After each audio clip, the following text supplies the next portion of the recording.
My name is Jake Larson, and I'm 30 years old. For most of my life, I thought I had things figured out. I worked as a software architect for a growing tech startup in Seattle. It wasn't glamorous, but it paid well, and I was proud of the work I did. I lived in a modest one-bedroom apartment near Pike Place Market. It wasn't luxurious, but it had everything I needed. The best part about it, it was mine. No roommates, no compromises. I drove an old Subaru, the kind you keep long after it's lost that new car smell because it's reliable and gets you where you need to go. I didn't need much beyond that. I wasn't the kind of person who cared about flashy cars, designer clothes, or the latest trends. I valued simplicity and practicality. As far as I was concerned, I was living the dream, my dream. I had a steady job, a place I was comfortable in, and a life that felt, for the most part, under control. At least, that was how I saw it. Life felt secure and predictable, and I was okay with that. My girlfriend, Jessica, was a big part of it. We'd been together for almost 2 years, and up until that point, I thought she was the one. Jessica was everything I thought I wanted: beautiful, ambitious, and driven. She had this way about her, this magnetic presence, that made it impossible not to notice her. She worked in marketing for a luxury brand, and she moved in circles of high-end fashion and exclusive social events. I admired her confidence, her ambition, and the way she always seemed to have everything figured out. In many ways, I thought we balanced each other. I was grounded and practical, while she had that spark, that drive to push for bigger things. I liked that she was motivated and didn't settle for less. It felt like we complemented each other. She was my perfect match. But I didn't realize it then, not fully, but Jessica and I had different ideas of what made a life worth living. As much as I valued practicality, she valued status. I thought that was just a part of who she was, her ambition, her desire to succeed. I didn't mind. I'd always known that people in her world were driven by different standards, but what I didn't understand was how much those standards were starting to shape her view of me too. It was a Thursday evening when everything started to unravel. Seattle had that typical gray vibe, the rain coming down in a steady drizzle, the city lights reflecting off the wet pavement as I made my way to the restaurant. Jessica had invited me to dinner at a place I'd never been before, a high-end steakhouse in the heart of downtown, a place that was so expensive the menu didn't even list prices. She told me it would be a fun evening. "You'll finally meet some of the people I work with," she'd said with that smile of hers, the kind that made you feel like everything was going to be okay. "It'll be nice to get out of the apartment, right?" I should have known something was off when she suggested the place. It wasn't just about the expense. It was her tone, that forced cheerfulness that made me question whether she genuinely wanted me there or if this was something she felt she had to do, a checkbox she needed to tick off. Still, I didn't think much of it at the time. After all, we were in a relationship. I figured that meeting her colleagues would be part of the process, part of moving forward, the next step. When I arrived, Jessica was already there, seated at a table with her colleagues. Sophie, a marketing executive at a luxury goods company. Mark, a lawyer whose suit probably cost more than my rent. And Rachel, a social media influencer with an army of followers who posted everything from her meals to her yoga poses in perfect light. The moment I stepped in, I felt out of place. They were already deep into their wine glasses, laughing about something I didn't quite get, discussing a charity event I'd never heard of. They paused as I approached, and Jessica kissed my cheek, but it didn't feel as warm as usual. She introduced me as if on cue with that same half-hearted smile. "Everyone, this is Jake, the quiet tech guy." I could hear the slight hesitation in her voice, and it stung more than I expected. It felt like a formality, an afterthought, like I didn't quite belong. Dinner started with small talk, nothing serious. They discussed work events, vacations, the latest trends in their industries. I tried to engage, asking questions about their work, about things I could relate to, but I could feel the disinterest in their responses. Every time I spoke, it was like their attention was somewhere else. Sophie kept checking her phone, Rachel kept posting pictures on Instagram, and Mark casually mentioned his plans to fly out to the Hamptons for the weekend. I found myself struggling to keep up, to stay in the conversation, but the gap between their world and mine felt wider by the minute. Then Sophie, who had clearly been drinking, leaned in with a sly smile. "So, Jake," she began, her voice dripping with a playful tone, "when are you going to get yourself a car that's, less practical? Like a Tesla, maybe? I'm sure Jessica would love that." She raised an eyebrow as if she were offering advice, like it was the most natural thing in the world. I smiled, trying to keep things light. "I'm happy with my Subaru," I said, my voice calm, steady. "It's reliable, and I don't need anything flashy." I glanced over at Jessica, hoping she'd support me, but when I caught her eye, she only gave me a forced smile, her expression uneasy. It felt like she was embarrassed by my response, like I was the one out of place. The comments kept coming, subtle digs wrapped in what they thought were jokes. "Your apartment must be so cozy," Rachel said, barely looking up from her phone. "But when are you going to upgrade?" Then Mark chimed in. "Aren't you sick of those startup teas? You're not in college anymore." I could feel the weight of their words pressing in on me. They were saying things that didn't just criticize my lifestyle. They mocked my choices, my values. I kept my calm, knowing better than to react, but inside, it hurt. I'd worked so hard to build a life that I was proud of, and here they were, tearing it down like it was nothing.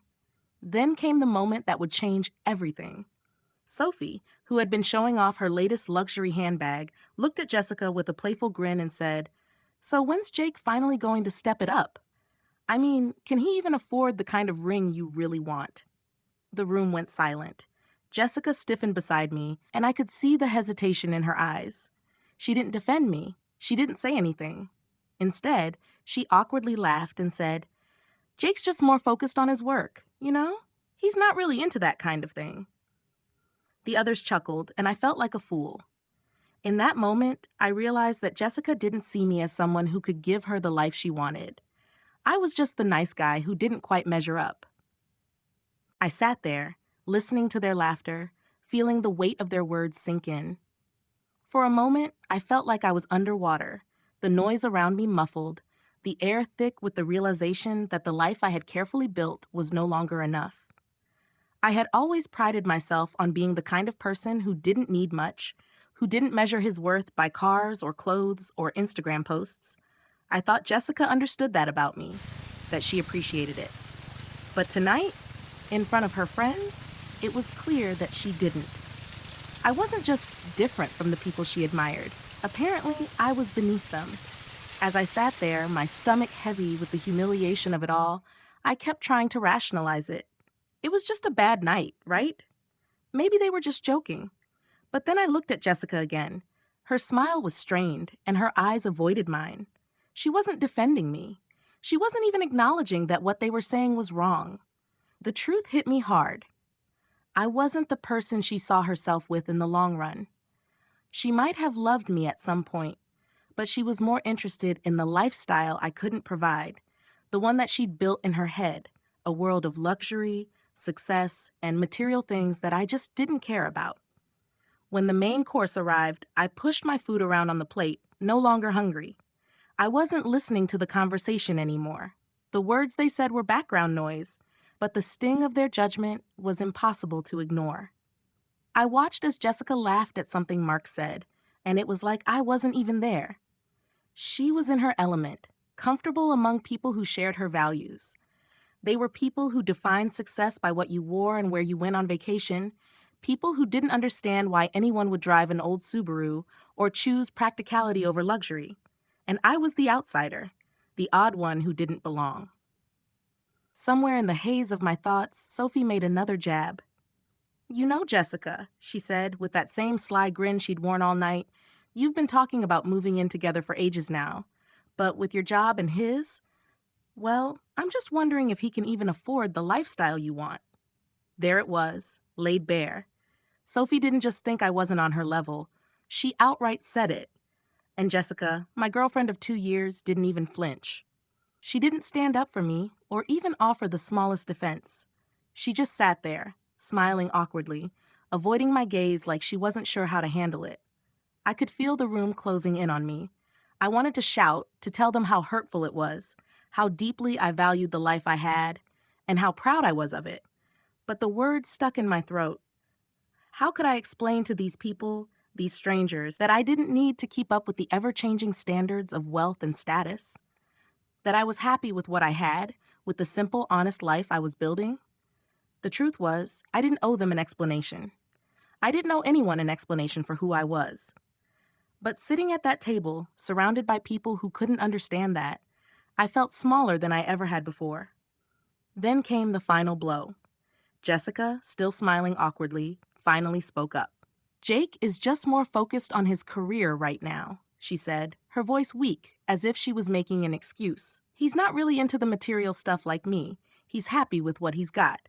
The words cut deep, sharper than anything Sophie or Mark had said. Jessica wasn't just siding with them. She was reinforcing it, agreeing that I was fine where I was, content with mediocrity. And in that moment, I realized I had been living in a fantasy. For 2 years, I had believed in this relationship, believed in her, but it wasn't love that kept us together. It was convenience. She didn't truly love me for who I was. She loved the idea of me, the version of me that she could mold into something more acceptable to her world. A world that I didn't belong in, no matter how hard I tried to fit. I stood up before I even realized what I was doing. My heart was pounding in my chest, my hands shaking, but I didn't care. I wasn't going to sit there and let them mock me any longer.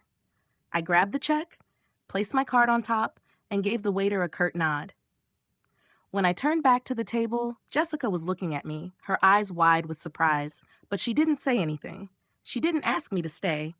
She didn't even look like she cared. "Jessica," I said, my voice calm but laced with the weight of everything I'd been holding in. "You're right. Maybe I'm not what you're looking for. And you know what? I'm okay with that." I didn't give her a chance to respond. I didn't need to hear what she was going to say. I turned and walked out of that restaurant without looking back, the sound of their laughter following me like a ghost. It wasn't until I was outside in the cold Seattle air that I felt like I could finally breathe again. I had left that life behind, at least for now. I had walked away from the woman I thought I would marry, from the world I thought I belonged to, and from the illusion that I could change who I was to fit into a life that wasn't mine. That night, I didn't sleep much. I tossed and turned, my mind racing, replaying the night's events over and over. But one thing became clear. I couldn't go back. I couldn't pretend anymore. I couldn't keep pretending that the life Jessica and her friends valued was the life I wanted. And I definitely couldn't keep pretending that a relationship based on such shallow standards was something worth fighting for. The next morning, I woke up with a new sense of resolve. I wasn't going to let the weight of their judgments define me. I wasn't going to let Jessica's view of me as less than dictate who I was. I deserved better than that. We both did. And that was when I decided I wasn't going to be a passive participant in my own life anymore. I was going to take control of my story. It was time to let go of the person I thought I had been for the last 2 years and step into the person I was meant to be. This was just the beginning. The days that followed were a blur of emotions, but underneath the rush of anger and betrayal, there was an odd sense of relief. I'd walked away from Jessica and that night at the restaurant, but it wasn't just the embarrassment or the hurt that I was leaving behind. It was the life I'd tried so hard to fit into, the one that wasn't really mine. I spent the next few days alone in my apartment, replaying everything over and over in my mind. The words Jessica said, the way she didn't defend me, the look in her eyes when Sophie made that comment about the ring. It all kept spinning in my head like a record stuck on the same track, but eventually it started to settle. The more I thought about it, the clearer it became. I wasn't the one who needed to change. I wasn't the one who had failed. It was her. Jessica's calls and messages came pouring in. At first, I ignored them. I knew what she was going to say, how sorry she was, how she didn't mean it, how it was just a bad joke. But I didn't want to hear any of it. I didn't need an apology from someone who didn't even understand the weight of what she'd done. She had taken something I'd worked hard for, my sense of self-respect, and trampled all over it. I wasn't going to let her do that again, not even with her words. One night, just before I was about to head to bed, I got a text from Sophie. It was a simple message, one that I had no idea how to interpret. "Jake, there's something you need to know about Jessica. I don't think you realize how much she's been hiding from you. I stared at the message for a long time, my fingers hovering over the screen. Part of me wanted to block her number. I didn't want to hear anything more about Jessica, about the life we'd shared, about the lies. But another part of me, the part that had been reeling from the humiliation of the night at the restaurant, felt a need to know everything. I didn't want to be in the dark any longer. If Jessica had been hiding things from me, I had a right to know. The next morning, I agreed to meet Sophie for coffee at a place near my apartment. I wasn't sure what I expected, but the moment I saw her, I knew this wasn't just some small gossip session. She looked different, more serious, more worn out than I'd ever seen her before. She sat down across from me, her hands wrapped around a coffee cup like it was a lifeline. "Thanks for meeting me," she said, her voice low. "I know you probably don't want to hear anything more about Jessica, but I think you need to know the truth." I nodded, feeling my heart rate pick up. I wasn't sure what kind of truth I was about to hear, but I could already feel it tearing at the edges of the facade I'd been holding on to.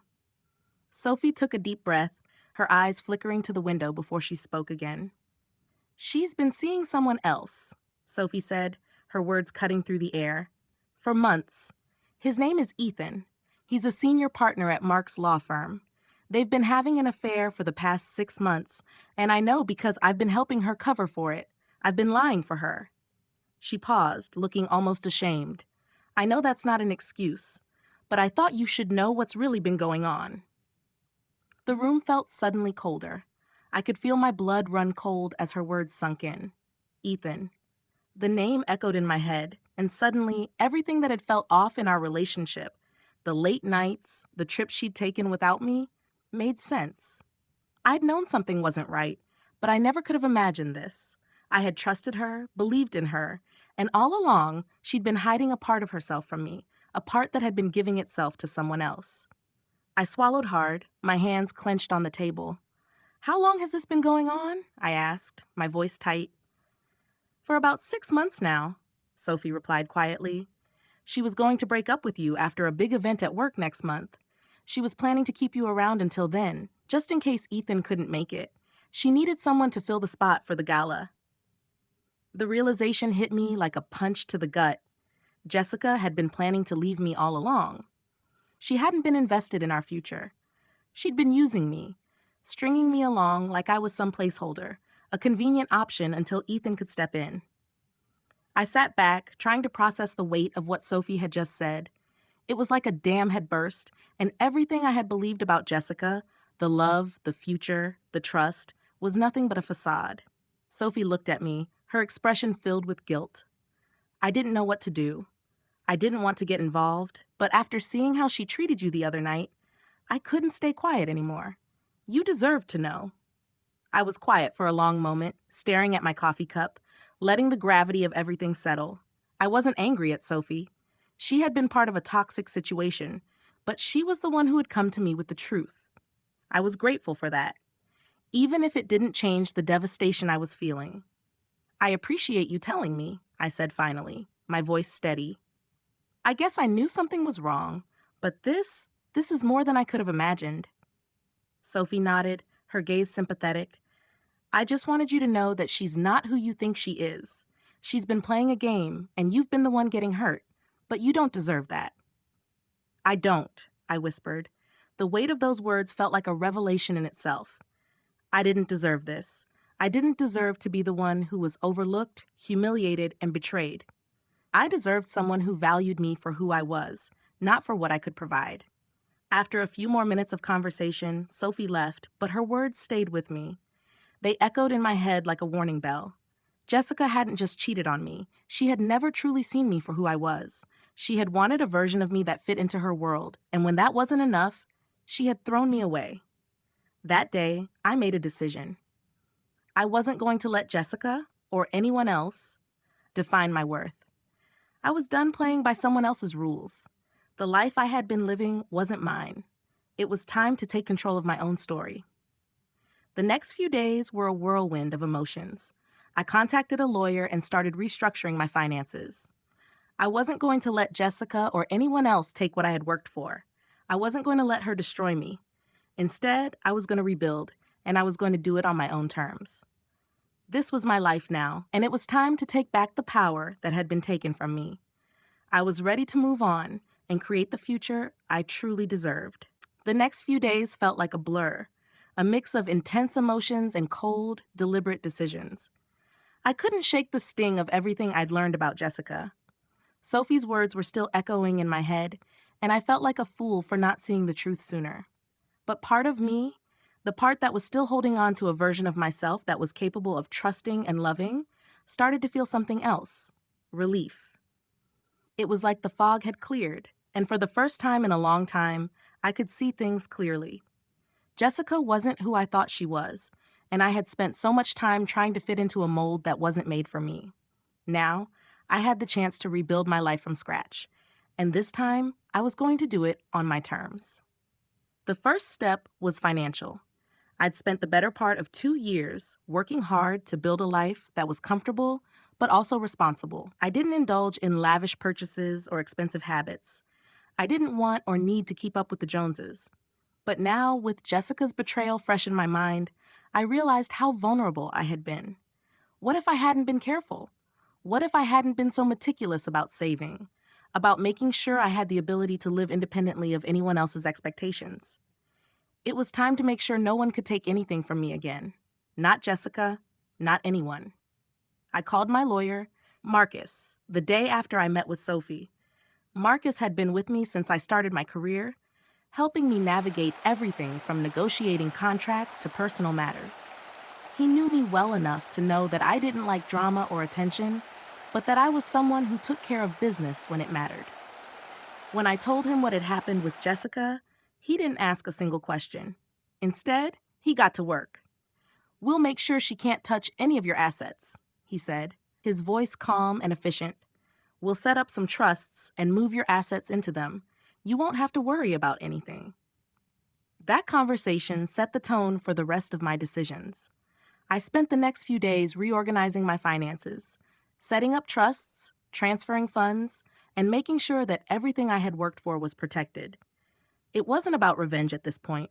It was about securing my future. Jessica had taken enough from me already, and I wasn't going to let her take any more. I wasn't going to give her a single thing she didn't deserve. As I worked through the financial details, I also took time to think about what I really wanted. Not just financially, but emotionally. It had been a long time since I truly thought about my own happiness, my own desires. Jessica had been a huge part of my life, but she had never truly seen me for who I was. She had always seen me as a stepping stone, something to use to elevate her own position. Now that I had the space to breathe, I realized that I needed to focus on what made me happy, on what I wanted from life, independent of anyone else's expectations. That's when I started thinking about the things I had neglected, the hobbies I loved but had put aside in favor of what Jessica wanted to do. The weekends I had spent pretending to enjoy fancy brunches and overpriced wine tastings, when what I really wanted was a quiet afternoon at a coffee shop with a book.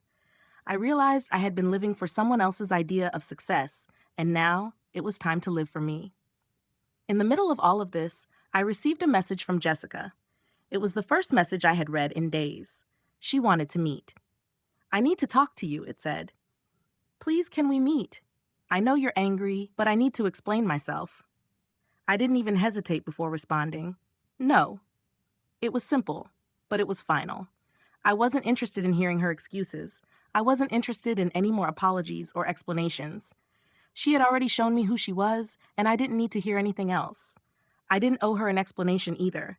I had learned that much. The night of the gala arrived, and Jessica called me again. This time, I didn't even pick up. I knew she expected me to show up with her, to play the role of the perfect boyfriend, but I had no interest in playing any part in her world anymore. She had planned to use me as a prop, as a placeholder in her life until Ethan could step in. I wasn't a prop, and I wasn't going to let her use me that way. Instead, I stayed in that night, alone in my apartment. I had a quiet dinner, read a book, and thought about everything that had happened.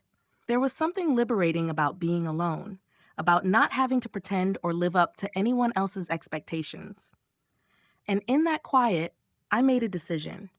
I wasn't just going to walk away from Jessica and her world. I was going to make sure the truth came out. I had the evidence, and I wasn't going to let her get away with it. I wasn't going to let her destroy me without facing the consequences of her actions. So I put together a presentation, a digital one, simple but effective. I didn't need anything flashy. The facts would speak for themselves. I included screenshots of her messages with Ethan, photos of their trips together, hotel receipts from the weekends she'd spent away, all the proof I needed to expose her lies. I knew it wasn't just about exposing her to me. It was about exposing her to everyone she had been lying to, everyone who had been complicit in her false image. I emailed the presentation to the event coordinator at the gala, making sure it would be played on the big screens during the event. I had no idea how it would unfold, but I knew one thing. Jessica would face the truth. The world would see her for who she truly was. The following morning, I woke up to a flurry of messages and missed calls from Jessica, but I didn't answer any of them. Instead, I turned my phone off and focused on myself, on the life I had been building without her. When the inevitable fallout came, I would deal with it. But for now, I had peace. The kind of peace that came from standing up for yourself, from knowing that you were no longer a victim of someone else's game. I had taken control of my story, and I wasn't looking back. The fallout from that night came faster than I expected. I had prepared myself for it, but nothing could really prepare you for the chaos that follows when you expose someone's lies to the world. The first sign that something big had happened came the morning after the gala.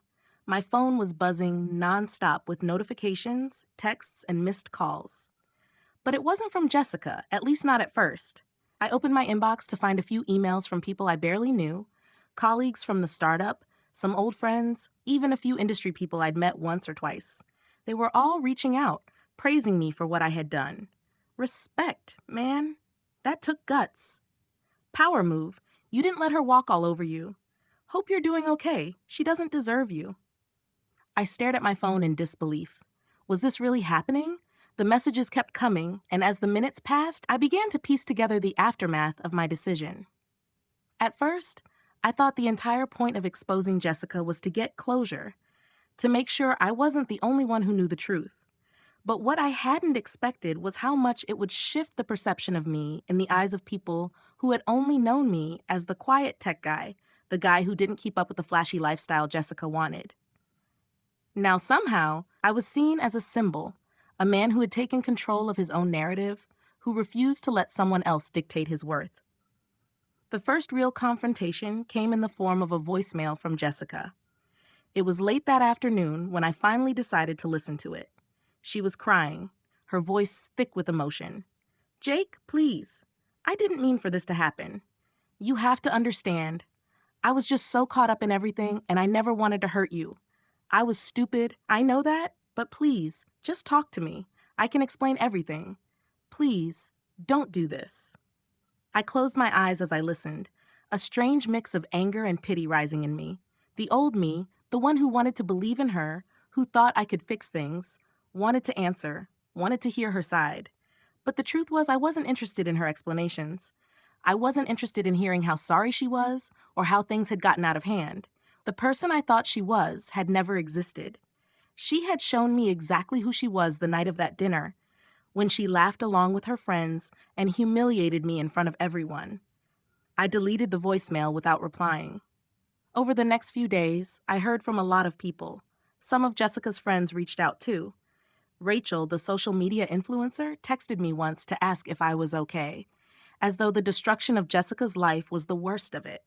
Mark, the lawyer, sent a more pointed message, asking me if I'd really thought through the consequences of what I'd done. The tone of it was judgmental, but also oddly sympathetic. I didn't respond to either of them. They had never been part of my life outside of Jessica's world, and now that I was free from that world, I didn't need their approval. The most surprising message came from Sophie. She had quiet for a while, but then, a week after everything went down, she texted me. "I'm really sorry for everything," she said. "You deserve better than what she did to you. You made the right call. I hope you're doing okay." It was simple, but it was enough to remind me that not everyone in Jessica's circle was out for their own gain. Sophie had been part of the problem, sure, but she was also the one who had told me the truth, and for that I had respect for her. But then came the inevitable confrontation with Jessica herself. She showed up at my apartment unannounced one afternoon, standing in front of my door like a ghost of the past. I could hear her heels clicking against the wood floor before I even opened it. When I saw her, I felt a strange, almost detached sense of calm. There was no anger in me, no rage at what she'd done, just a deep, abiding certainty that this was the end. "Jake, we need to talk," she said, her voice softer than it had been in that last phone call. "You don't understand what you've done. You ruined everything." I let the silence hang in the air for a long moment before responding. "Did you really think I wouldn't find out, Jessica? Did you really think I could live in a relationship where I was just a prop to help you keep up appearances?" She blinked, looking taken aback. "It's not like that. No." I cut her off. "It is like that. You made it like that. The only thing I ever asked from you was honesty. And now, after everything, you think you can just walk in here and demand that I listen to you? That I care?" Her eyes started to tear up, and for a moment I almost felt sorry for her. But then the anger from the past weeks, the humiliation, the feeling of being overlooked, flooded back in, and the moment passed. I had no sympathy left for her. Not anymore. "I'm done, Jessica," I said, my voice steady. "You don't get to have any more of my time, my energy, or my trust. You made your choice a long time ago. You just didn't have the guts to admit it." Her face crumpled, and she stepped back, as if my words had physically pushed her away. "You really mean it, don't you?" she whispered. I nodded. "Yeah, I do. This is where it ends. I'm not going to sit around while you try to rebuild your world on lies." She stood there for a few more seconds, like she was trying to find something to say that could change my mind. But nothing came. She turned and left without another word, her footsteps fading down the hallway. In the days that followed, I felt a strange sense of calm wash over me. I had closed that chapter of my life. Jessica, her world, everything that had once seemed so important to me, it was all gone now. And for the first time in a long time, I felt like I could breathe again. It wasn't the kind of peace I'd hoped for when we first got together, but it was the peace I needed now. I started focusing on myself. I spent time with friends who valued me for who I truly was, not for what I could offer or the kind of life I could provide. I began to rebuild in ways I hadn't even realized I needed. I wasn't the same person I had been when Jessica and I first met. I was stronger, clearer, and more at peace with the decisions I had made. Months passed, and I moved forward. The pain of the past faded, replaced by something more important, my own sense of worth. I didn't need anyone else to define me. I had learned that lesson the hard way, but it was a lesson I would never forget. And with that, I knew that my future was no longer in anyone else's hands but my own. In life, never compromise your self-worth for the sake of others' expectations. Surround yourself with people who value you for who you truly are, not for what you can provide or how you fit into their world. Stand up for yourself, even when it's hard, and never be afraid to walk away from relationships that don't honor your values. Trust that your worth isn't determined by material success or social approval, but by your integrity, your kindness, and the authenticity you bring to the world. Be true to yourself, because that's the only life worth living.